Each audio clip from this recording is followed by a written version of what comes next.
Okay, so using these two equations, we can put them both together and solve for I2. So here in the I2 equation, we know what RS is, we know what R1 is, we know what R2 is. All that we really need to figure out is what is I1. And if we go to the equation right above,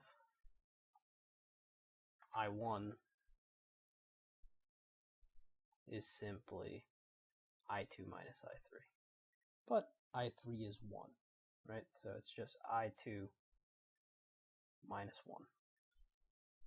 Okay, and then I'm going to go over to the next page because I'm running out of room here.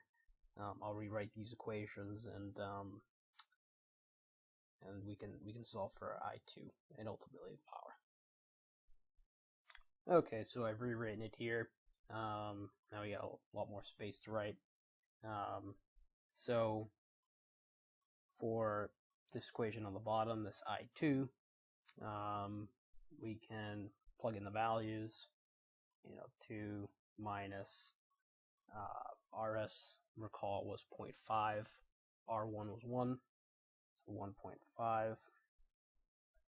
We don't know what I1 is, divided by R2, which was equal to 1.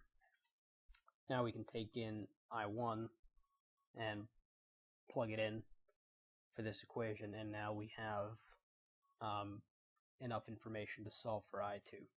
So then I2 then becomes 2 minus 1.5 times I2 minus 1 divided by 1. And so when you plug this into a calculator, the calculator that I'm using is the Casio, let's look at it here, the Casio FX991EX ClassWiz. So this is a brand new calculator that just got approved this year in 2018 and in 2017 for the exams. So it is an approved calculator. Highly recommend you guys get it. When you plug it in and solve for I2, you get 1.4 amps. Now solving for the power gets pretty simple here. The power dissipated across resistor R2 simply just becomes I2 squared R2. Your basic Ohm's law, we plug in 1.4, square it, times 1, we get the power dissipated, which is 1.96 watts. And that is the answer. So if there was something you guys didn't understand, or anything that you guys wanted me to clarify more, please let me know in the comments below.